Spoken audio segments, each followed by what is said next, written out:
Hi, Sagittarius. Apologies. I spent the better part of the last 2 days in the hospital. I couldn't breathe. And I want to talk to you a little bit about why before we get into your reading. So both my brothers are actually Vedic Sagittarius. And my younger brother passed away quite suddenly over New Year's, out of nowhere. And for 2 weeks I was driving his car around because we live in Manhattan and it's alternate side parking. So you gotta move it, you know, every other day if you park on the street. And then after a few weeks, I had to give the car back. And the whole time I was driving around,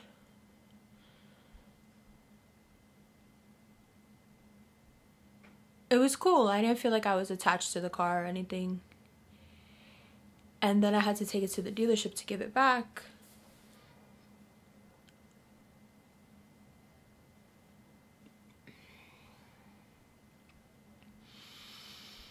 And all of a sudden I couldn't breathe. I felt like I was having a fucking heart attack. I ended up in the hospital. And the doctor was really honest with me, you know. She was like, listen, your lungs are clear. There's like a pneumonia going around. So, you know, they wanted to check everything. She was like, you don't have pneumonia. There's nothing in your lungs. But you have to tell me why you're not breathing. And I told her, I was like, you know, I had this traumatic event. My younger brother died. And she was like, okay, well, now you're going to have to choose, you know? You're going to have to make a choice. Like, you want to live? And I was like, yeah, of course. And she was like, okay, well, then you have to breathe. She was like, your lungs are seizing up. And I've never had any relationship to anxiety. I've never had anxiety. I think it's part of why I can be so, like, hard with people is because when you don't know something, it's hard to be empathetic.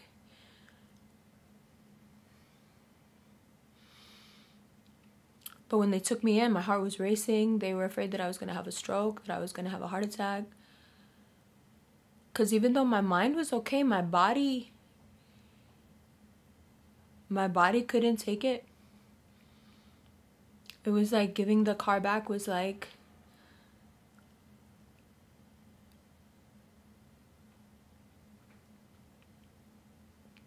it was like the last piece, you know? And my nephew made me feel a lot better. My nephew was like, you know, Puppy. They call me Puppy. It's like, it's Punjabi for like your father's sister. They were like, Puppy, you know, he was going to give the car back anyway. He was sick of that car. He was going to get a new one. And I was like, okay, yeah, that makes it a little bit better. But it knocked me on my ass, and it made me really think when I was laying there in the hospital, like, you know, the bonds that we have between us as people, so many of them we take for granted, you know? And Sag energy is very useful. It's very productive. It's always moving. It's fast. It's funny. It's so full of life. That they're the last people that you could think like that something is wrong, you know? I think we put a lot of our reliance on your energy because it's always there. And it's helpful. And it gets shit done.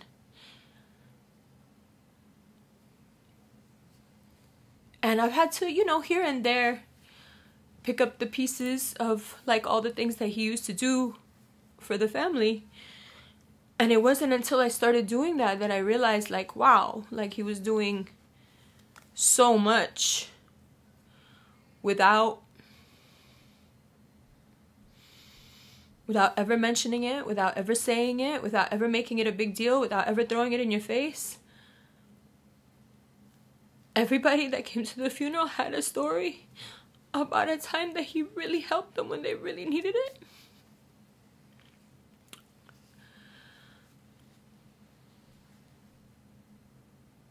And I think I was thinking to myself, like, while I was laying there in the hospital, like, how many Sages out there feel like they get leaned on a lot and they don't have anybody to lean on? Because, like, I was thinking of my own life, like, the people that I really be leaning on, they're Sagittarians. Either Vedic or Western, like, they're Sages. And then I started thinking about, like, who do you guys lean on? Or who do you go to? And I honestly couldn't think of anything. It's like you lean on the fact that the community leans on you. That's what you find your support in. It's like, no, I gotta do this for them. And suddenly it seemed like such a lonely thing. And it made me realize that that's a very distinct difference between Sagittarius and Geminis, is that we'll come to everybody. Look, I'm doing it right now. We'll come to everybody and just be like, this is it. My mom called to say that they went to the cemetery. I can't even imagine what my mother's going through. It's her youngest child. They're handling it very well. I thought I was handling it very well too, to be honest. I thought I was like, good, you know? But there was something about giving that car back. And it just made me think, like, I was supposed to do the Sag readings. I was supposed to give the car back. I had like a whole thing, you know. Give the car back, do the Sag reading. And I started thinking, like, what is it about this experience that I obviously needed to share with you guys? I know it has something to do with speed, like moving really fast. He used to drive really fast. I have two brothers and then a half brother. Both my full brothers, like, they drive really fast. Actually, I think all three of my brothers drive really fast. They always have really fast cars. They all love to drive. So do I, but not in the same way. And the more I thought about it, the more I realized that, like, you guys do this thing where, like, you use speed and, like, you know, mutable fire, obviously. You use speed to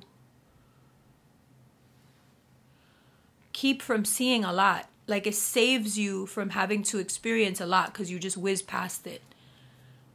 And in some ways, you know, that's what makes you so amazing and so friendly and so chill and so easy to be around. But in other ways, I wonder how much you are losing by not being able to stop and see things at a normal pace. I wonder how much gets lost in the shuffle.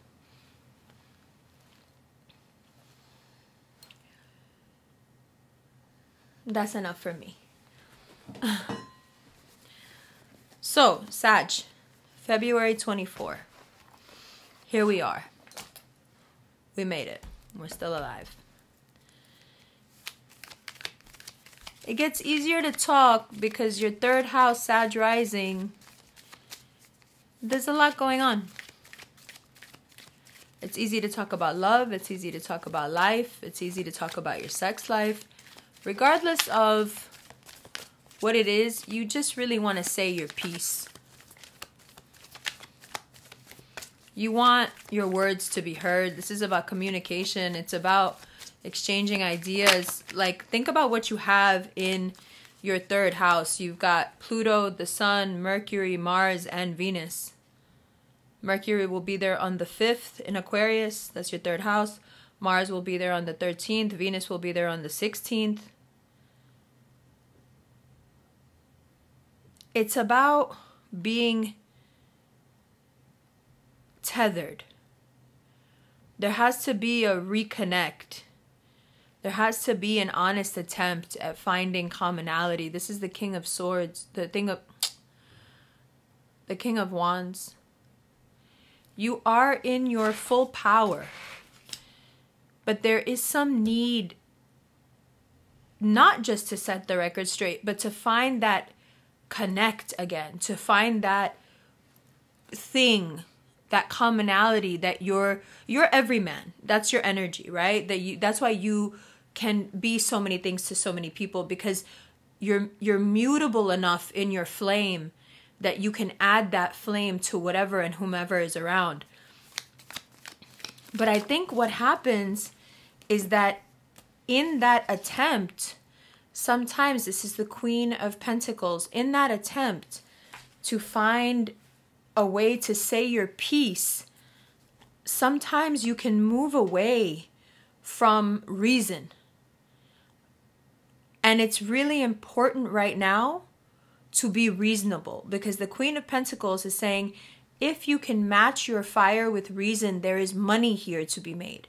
It may not seem like it right now, may be the furthest thing from your mind, but there is an amazing opportunity coming up where if you feel that you are disconnected, if you feel like you are confused, if you feel like your career isn't going the right way, right? This is the Seven of Cups, and then you have the Chariot. The Chariot, for those of you who are new, is your career. It's your life path. It's the black and the white that you have to balance in order to ride your chariot into the future. Sometimes in your attempt to say your piece, you can become confused about your path. You can confuse the much larger, much more important issue with this burning desire to get your truth out. And they're not mutually beneficial always. So if you find yourself here on February 1st feeling like, did I lose the plot somewhere? I'm just trying to tell the truth. Where did I lose it? Where did I disconnect from the common man? Now, February is your chance. Again, if you are reasonable, Queen of Pentacles, for you to clear up this confusion, Seven of Cups, get back in that chariot and move forward, not laterally and not backward. And I know how much you hate that, so I'm going to put it out there because I want it to be a deterrent. If you are not reasonable in February, you will move backward. Reason trumps your need to tell the truth right now. You're always going to be a truth teller. You're always going to say it how it is. But you need to temper that with the knowledge that if you keep steady, something huge will come in. And it will actually speak for you, if that makes sense. So you have this truth that you want to say. It's here. If you allow this opportunity to come to you by staying stable here, that opportunity will speak for you. That success will do the talking on behalf of your truth that you deeply need to get out right now. So underneath all this going on in your in your third house is a deep feeling of betrayal. Like, why aren't people understanding me? You know me. You know what I am. You know who I am. You know that I'm not a punk bitch. Like, why are you taking what I'm saying so wrong? I don't understand. Right? The trap there is that to prove yourself, to make yourself understood again, to get back on that common ground, you will overshoot the mark. Your fire will be too much. And instead of bringing people closer to you, it will push people further away. So, now, Mercury, which moves into Aquarius on the 5th, is actually the ruler of your 7th house. It's Gemini's ruler, which is, if you're a Sag sun, that's right across from you in Gemini, right? So Mercury rules the house across from you. Now, Mars is the ruler of Aries, which is your 5th house. What does this mean? We're talking really sensitive, delicate topics, deep shit, older issues that really need to be resolved, things that you don't want to touch on, things that you have actively avoided, things that you're like, yeah, I want to say my piece. Yes, I want the truth out. But these particular things, I don't want to talk about them. I never wanted to talk about them. I still can't talk about them. Those things come to the light. Here's the sun. No matter how scary it seems in the moment, no matter how uncomfortable it is, these things need to be talked about. They need to be resolved. And then you have the 9 of Pentacles and the Page of Pentacles. So if you're worried that this stuff comes out, how does it make me look? Is this going to take my money away from me? Is this going to reduce me in my power, in my money, in my whatever you hold tight to? Is it going to take anything away from me? No, it's not. 10 of Cups you have here, and you have the 9 of Cups. No, it's not. Even if it takes a cup from you, you're still sitting very pretty. It doesn't take anything from you that you can't replace. It doesn't take anything from you that leaves you in a place of wanting. It's not going to be as bad to talk about this as you think it is. However, if you avoid it and you given this golden opportunity to really address these things that need to be addressed, if you avoid it, which means you're avoiding honest communication, then things get murky. Because you can't have peace and stability without like the harmony that comes from consideration. These things that really need to be resolved, they have to do with considering other people. And there's no way to have the kind of peace and stability that your soul really needs if you can't provide that consideration, which is, let's talk about this stuff that's obviously bothering you, that's obviously bothering you about me, that's obviously bothering you about the way I live, the way I behave. Let's have a real conversation about this, because I am being considerate of you. That could be your partner, it could be your parent, it could be your sibling, it could be a friend, it could be a coworker, it could be your boss, it could be your business partner, whatever it is. In some cases, like we know what's going on with, it could be your fans, it could be anybody, but you need to show that deep sense of consideration by saying, this is what's at hand. These are the things that I'm avoiding. These are the things that I'm like really, really being pushed to talk about. These are the things you want to know. And I'm going to tell you, and I'm going to talk, right? Now, and this is mainly, we're talking about community, and we're talking about people who are like attached to each other. Romantically, friendship-wise, whatever.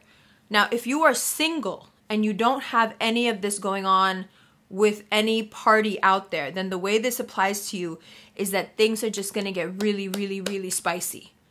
Especially around the 17th, because you reconnect with somebody and it's someone random who used to be really important to you. And it's scary. It's scary to reconnect with someone that you feel like hurt you and that you never want to let back into your life, but it's good. It's actually very good. Whatever your reasonings were for disconnecting with this person, it's okay. At the time, I know you felt very much like you couldn't like do without this person. You really wanted to. 4 of Pentacles, you really wanted to hold on to them super bad, but you couldn't. There was something about the situation, like this person got pulled away from you. It's someone who used to be deeply important to you. And somewhere around the 17th, this person randomly pops back up. So what it does for you is it brings up your process in relationships. It puts your mistakes on Front Street. You can't deny how you have been fucking up because of the return of this person. There's something about the insight they're able to bring to you, or just their presence and their energy that holds a mirror to you. And you're like, damn, I'm fucking up. Like, I like the reflection I used to see in their eyes of myself, and I see something else now. This person, whomever they are, however they're doing it, they're a very clean mirror for you to look in. And most importantly, you trust what you see in the reflection. You trust it. And you don't really do that, right? So when this person comes into your life and they make you feel uncomfortable by putting your mistakes out there where everyone could see them, where you could see them, most importantly, your first reaction is going to be like very, very stubborn and just give them like that, you know, it's like an animal reaction. It's like a half horse reaction. It's a bull reaction. It's, I'm smarter than this. I don't need you to tell me this. You randomly popped up out of nowhere anyway. I don't know where the fuck you've been. Like, it's very easy to write this person off. But internally, like right when I said this person is someone who is like a very clean mirror, you already know what I was talking about. You already know who I'm talking about. There's someone, sure, you could easily discount them for the things that they've done in the past or the whatever relationship you had with them. But there's something about them that when they tell you how things are, you believe them and you know it's true. So do not push this person away. Don't make things out of nothing by thinking that they're trying to like sabotage you or hurt you. They're not. They have been sent to you to help you, because there are very few people in your life that you'll actually listen to when they say, listen, you're fucking up. And this person is able to do it without even really saying anything. It's just like you being around them. You're like, wait, I'm not who I used to be. What's going on with me? And that's the way that you should take it. Okay? Now, career and money. Venus is in your second house until February 16th. So, you're working hard. You're managing your money. Do not spend it. It's coming to you. But it's coming to you to save it, okay? This is the Ace of Pentacles and the Five of Pentacles. The Ace of Pentacles is the money coming in. We love this, especially if we have the Sun already out. We have the Wheel of Fortune. We have the Ten of Cups. We have the Queen of Pentacles. Money-wise, things look better and better and better. Alhamdulillah, right? But do not spend it. Find solutions to complicated issues that don't require you throwing money at it, because just as easily as the money came in, it's just as easy that it could come all the way back out. Especially when you start going in terms of theory. This is the Gemini card. Don't get in your head. This is not a time for theory. You love theory. You live in theoretical, you know, worlds. I get that, but this is a practical time. This is a real experience. This is not something to philosophize. This is real shit. So any money that comes in right now, do not spend it on your romantic partners. Do not spend it on some fantastical dream. Do not make some big investment based on some fucking tip you got from someone. No. You have to be very, very careful right now about holding on to the windfall, inshallah, that's coming to you. Now, what does that mean? There's going to be negotiations. There's going to be mediations. There's going to be commercial exchanges. And you have to be very careful. You have to be open-minded. You have to be flexible. And you have to specialize. So what does that mean? That means that if there is some particular deal going on, if there is something you're signing another lease, you're negotiating for pay, you're moving to another job, during these times, I want you to become an expert in whatever it is that you're about to sign. In whatever financial situation you find yourself in, I want you to read up about it as much as you can, find out everything you can. Like, for example, I just heard that you can go to the DOH website and look up your rental history for whatever apartment you're renting. And they will let you know what the people before you had rented the apartment for. So a lot of people are finding this out and they're realizing that their landlord's been fucking them and charging them so much more. And then that same landlord is going to the DOH and saying that you're paying $500 less and he's charging you $500 more. And it's completely off the books. So it could be as small. Well, it's not small. Leases are, very hard to get out of. It could be something like housing. It could be work. It could be mediations in a marriage, child custody, divorce. You're in court, over contractual issues. Whatever it is, you need to be careful. You need to be flexible. You need to be open-minded, but you need to get educated on every aspect of whatever you are expected to go in on, to sign, to agree to. As long as you do that, you're golden. Now, how does this apply to what we talked about before? There is a big opportunity for you coming in. The opportunity is going to come in fast. Very fast. Okay? Inshallah, we love this. But you are now required to do all your due diligence to make sure that this opportunity stays a blessing and doesn't become something else. Okay? Now, in the second half of the video, we're going to talk mental and physical health. And we're going to talk the second half of February, because the second half of February takes a bit of a turn. And I want you to be able to look at the cards. And I also just wanted to apologize. I'm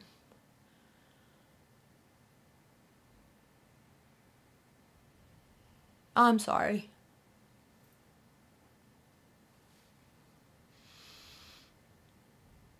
I have not been handling things well. And I don't know how to show you my face when I'm not handling things well. I think I've always, like I just said, you know, you're going to have this clean mirror come into your life. I've always used your energy as a mirror. And I didn't want to see somebody who was hiding and avoiding. But then when that happened at the dealership, it all came out. And I realized that I couldn't face you until I was being completely honest with myself. And hopefully somebody has that, you know, whether it's me or somebody else, hopefully somebody has that effect on you in February. And you're able to see that sometimes things hurt too much and we don't want to face them. And we will come up with complicated systems of denial so we don't have to deal with the pain. And sometimes we get so lost in that denial that even the pain doesn't get transmuted. It just gets buried somewhere in the body. And that's what a big part of the second part of the video is about. It's about the body and how when you are mind driven, sometimes you're getting too much into that Gemini energy. You're reaching across the zodiac a little too much. Your strength lies in your body. I think you know that. Your strength lies in your musculature. Your musculature is alive and conscious, just like the rest of you. And I think it gets gummed up and tired and weighed down when your mind is in denial. It all goes somewhere. When your mind pushes it out, it doesn't just leave. And it doesn't just get embedded into the back brain either. I think it goes into the body. And that's what I experienced the other day. So whatever you're going through, whatever you're dealing with, whatever you're running from, it hasn't gone anywhere. It's in you. And you are lucky enough to be a sign of the body where you can use it to not just calm your mind, but to purify your mind, to let go of all the things that your mind maybe finds too difficult to cope with. So moving around, walking,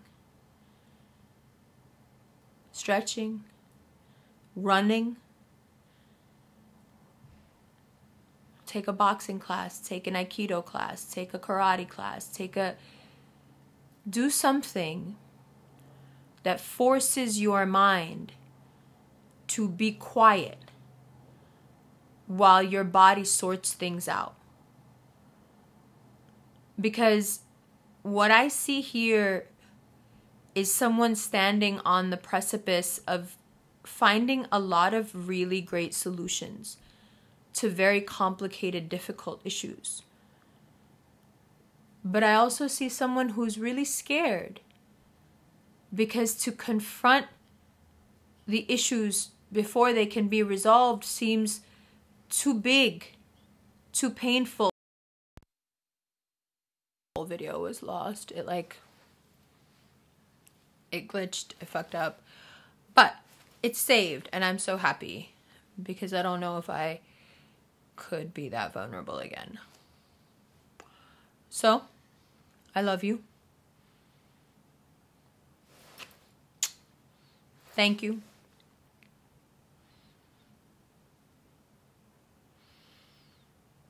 Your patience, your messages, your love.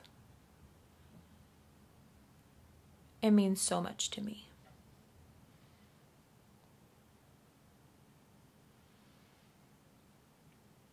And now, you're just all gonna have to be my siblings. Sorry. I'm putting it on you. I'm not asking, I'm telling you.